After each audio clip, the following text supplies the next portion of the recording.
तो आखिर इस सीन में हल्क स्पेसशिप में कहाँ जा रहा है? एपिसोड 2 को देखने के बाद सबसे बड़ा क्वेश्चन यही था, लेकिन उससे भी ज्यादा इंटरेस्टिंग डिटेल थी वुल्वरीन का हिंट, जिसके बारे में भी मैं आपको इसी वीडियो में बताऊंगा।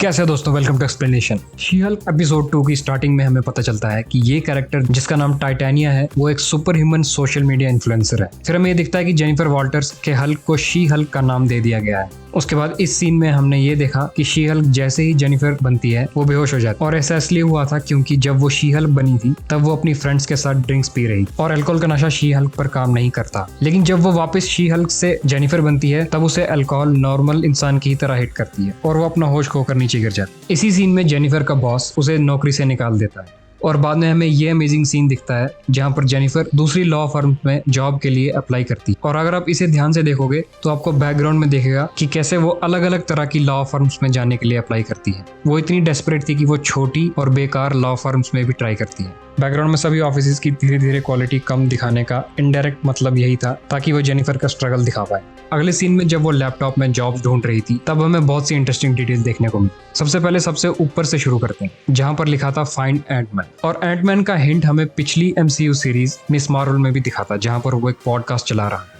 एंटमैन के आगे लिखा है नॉर्स मैथोलॉजी जो कि डायरेक्टली थॉर की स्टोरी से कनेक्टेड है, और उसी के आगे एवेंजर्स भी लिखा हुआ दिखता है। MCU की छोटी छोटी और इंटरकनेक्टेड डिटेल्स सभी शोज और मूवीज को बहुत इंटरेस्टिंग बनाती है। उसके बाद राइट साइड में आयरन मैन 3 नाम के स्नीकर्स भी दिखते हैं जो कि MCU में आयरन मैन का ट्रिब्यूट देने के लिए बनाए गए होंगे। अब सबसे बड़ी डिटेल थी उसी स्नीकर के नीचे जहां पर ये लिखा था कि man with the metal clause in bar drop. अब आप सभी जानते ही हो कि man with the metal clause है वुल्वरीन, और ये न्यूज डायरेक्टली ये हिंट देती है कि वुल्वरीन भी अब MCU में। मिस मार्वल के बाद अब शी हल्क में भी हमें म्यूटेंट्स के बारे में ये हिंट मिला है। इसी वुल्वरीन वाली न्यूज के नीचे एक और न्यूज है जहां पर लिखा था why there is a giant statue of a man sticking out of the ocean, और यहाँ पर एटर्नल्स के उसी सेलेस्टियल के बारे में पूछा जा रहा है जिसे एटर्नल्स ने हरा दिया था और वो वहीं पर फ्रीज भी हो गया था। और सेलेस्टियल और एटर्नल्स मूवी की इसी डिटेल को लेकर बहुत से लोगों ने क्रिटिसिज्म करते हुए ये कहा था कि इतने बड़े इवेंट होने के बाद भी MCU की बाकी शोज और मूवीज में क्यों हर बार एटर्नल्स और इस इवेंट को इग्नोर किया गया है। लेकिन अब इस हिंट से ये तो पता चल ही गया है कि अब इटर्नल्स के बारे में भी बहुत से लोगों को पता है। उसके बाद होल्डन नाम का ये कैरेक्टर जेन को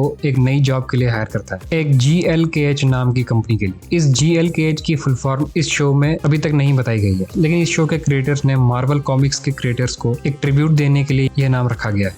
G मार्टिन गुडमैन के लिए है जो मार्वल के पब्लिशर थे, L है ग्रेट स्टैनली के लिए, और K है लेजेंडरी आर्टिस्ट जैक कर्बी के लिए। और जब शी हल्क पहली बार पब्लिश हुई थी तब इन्हीं तीनों ने एक साथ मिलकर काम किया था। उसके बाद होल्डन जेन को उसका नया ऑफिस दिखाता है और उसे ये भी बताता है कि उसका पहला केस होगा एमिल ब्लॉन्स्की का, जो कि MCU की सेकंड मूवी इनक्रेडिबल हल्क में था, और वहां उसे हल्क ने हराया।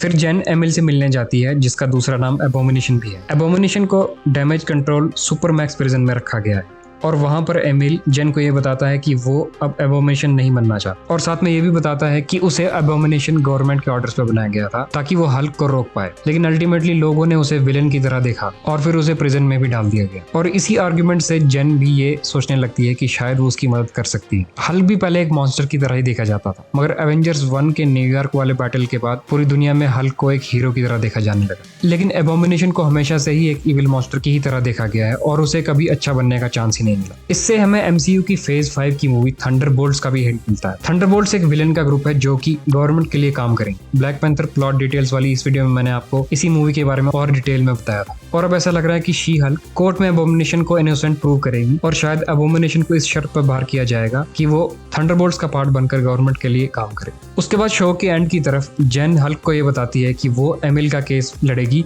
और हल्क उसे सपोर्ट भी करता है, और ये भी कहता है कि एमिल का लेटर उसे मिला था जहां पर वो उससे सॉरी कह रहा है। इसी सीन में हल्क ये भी कहता है कि I am a different person now, literally. और इस डायलॉग के दो मतलब है। पहला तो ये है कि हल्क ये बता रहा है कि वो अब एक मॉन्स्टर वाला हल्क नहीं बल्कि अब एक स्मार्ट हल्क बन चुका है, और दूसरा मतलब ये है कि इनक्रेडिबल हल्क मूवी में एडवर्ड नॉर्टन ने हल्क का कैरेक्टर प्ले किया और अब वो लिटरली एक नया आदमी या फिर एक नया एक्टर है। और इसी सीन में जेन भी फोर्थ वॉल ब्रेक करते हुए इसका हिंट हमें देती है। उसके बाद ये रिवील होता है कि हल्क उसी स्पेसशिप में है जो हमें एपिसोड 1 में दिखा, और ये शिप साकार प्लेनेट का शिप है जो हमें थॉर रैग्नारॉक में दिखा था। और ये डायरेक्ट हिंट इसी का है कि अब हमें फ्यूचर में हल्क की खुद की मूवी दिखेगी जो कि वर्ल्ड वार हल्क स्टोरी पर बेस्ड होगी। और ये शिप हल्क को साकार इसीलिए ले जा रहा है क्योंकि ग्रैंड मास्टर को हल्क की हेल्प चाहिए, जो उसका फेवरेट चैंपियन भी था। और हो सकता है कि अब साकार में एक नया हल्क आया होगा जिसे हराने के लिए हल्क को साकार पर बुलाया गया हो। और रूमर्स तो ये भी हैं कि ये नया हल्क ब्रूस का बेटा स्कार है। हमें तो ये पता ही है कि हल्क ने साकार पर बहुत से साल बिताए थे और शायद इन्हीं सालों में उसका बेटा स्कार भी पैदा हुआ होगा। World war Hulk story line बहुत ही अमेजिंग है और अगर उस पर हमें हल्क की मूवी देखने को मिली तो उसमें हल्क का मोस्ट पावरफुल वर्जन भी हमें दिख सकता है, जिसका नाम है सैवेज हल्क।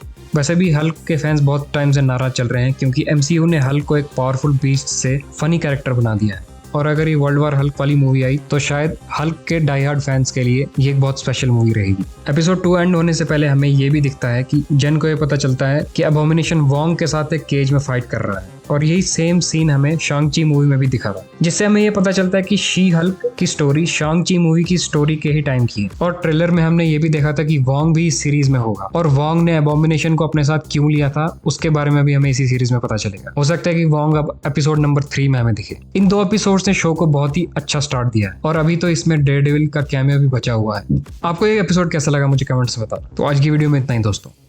अगर आपको ये वीडियो अच्छी लगी तो लाइक जरूर करना और ऐसी ही और भी इंटरेस्टिंग वीडियोस के लिए चैनल को सब्सक्राइब करना मत भूलना। तो मिलते हैं अगली ऐसी ही इंटरेस्टिंग वीडियो में, तब तक के लिए take care and keep enjoy.